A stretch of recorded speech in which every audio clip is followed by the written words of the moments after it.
celebrating like the biggest bill of its kind ever signed, and it's going to make this country into a rocket ship. It's going to be really good. Mr. President, You met with a lot of House Republicans yesterday. What is the office for that? I think when you go over the bill, it was very easy to get into the yes. You know, we went over that bill, and point after point, biggest tax cut in history, great for security, great on the southern border, immigration is covered. We covered just about everything. Again, it's the biggest bill ever signed by this government. Mr. President, Some House Republicans that were concerned about the bill said that they had conversations with you where you made promises. What promises did you make? Did you tell Representative Clyde that the tax max on gun rights? What sort of deals did you make with those? Well, I talked to a lot of different Republicans doing it, and we had a good time in being there. I did not have much of a problem with any of them. As you know, we had 2 negative votes, but we had whatever it was. You also got them to agree with yes? Yeah, I think a few of them I did, but I think they would have gone yes anyway. What were those deals? No deal. No deal. What I did is we talked about how good the bill is. I mean, that's the deal, I guess, when you think about it. But obviously convinced them, but it was not hard. This is a great bill. This is going to be a great bill. Mr. President, Congressman Brian Fitzpatrick was one of 2 no's to vote no for the big beautiful bill. Do you want to primary him too? Well, I was disappointed that they did that. There were 2 of them that voted no, so I was disappointed that he voted no. What did you call with one your group today at Congress? We had a call. It was a pretty long call. We talked about a lot of things, including Iran. And we also talked about, as you know, the war with Ukraine. And I'm not happy about that. Mr. President, Did you make any progress with him on a deal with Ukraine? Did you feel like you made any progress? No, I didn't make any progress at all. Mr. President, how much growth can the country expect from the one I think we're going to get great growth. I think we'll have growth at record numbers. This is going to be something that's amazing. Everybody was watching it all over the world. And I want to congratulate the Speaker and Tom Emmer, Steve Scalise, everybody else. I mean, they worked so hard, so hard. This has really been going on for over a year, when you think about it. I think, to be exact, about 14 months. And this was the culmination, and I guess it ended a lot earlier. A lot of people thought it would end up the following afternoon. Well, it ended up late in the evening, but they were great.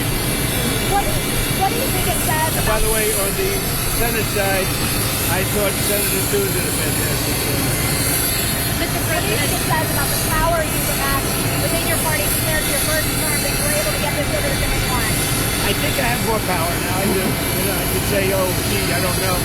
I think I probably do because we've had a great record of success. You know, my first term was very, very successful. We had the greatest economy in the history of our country.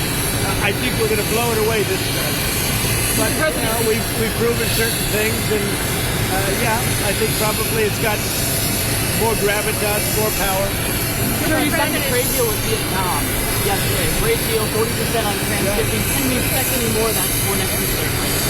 So we have a couple of other deals, but my inclination is to send a letter out and say what tariff they're going to be paying. It's just much easier. We have, far more than 170 countries. And how many deals can you make? And you can make good deals, but they're very much more complicated.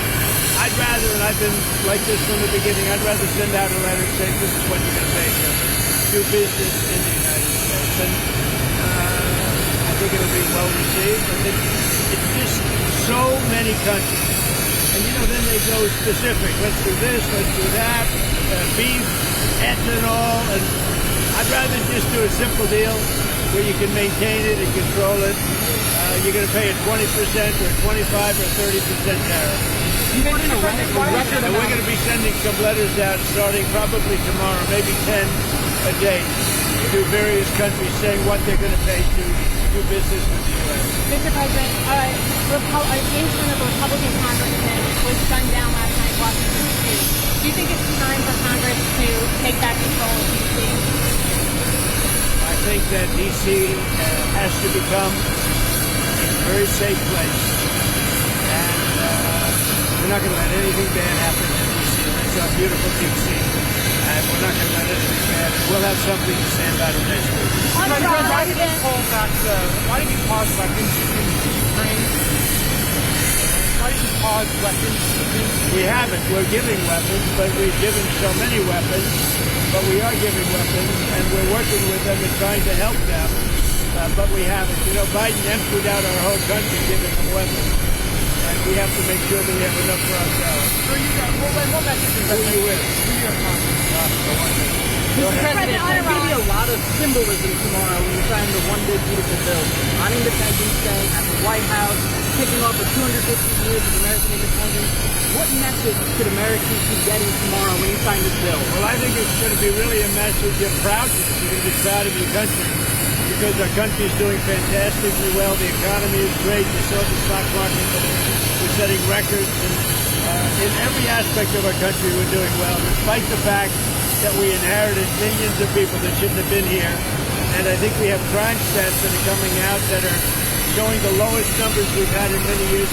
And that also despite the fact that a lot of people are here that shouldn't have been let into our country. So they're going to be very proud tomorrow. So we're signing at about 5 o'clock.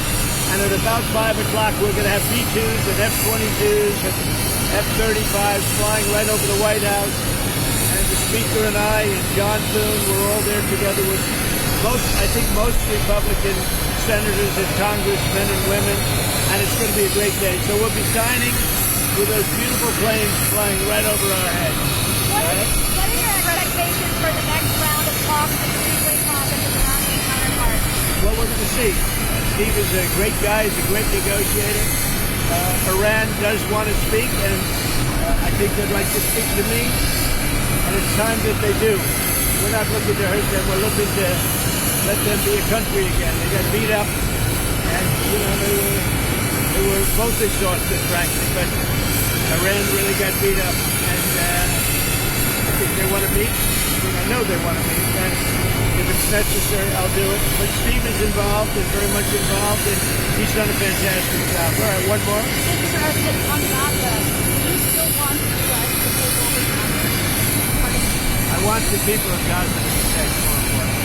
I want to see safety for the people of Gaza. They've gone through hell. Thank you very much. Thank you, Thank you, Mr. sir. President.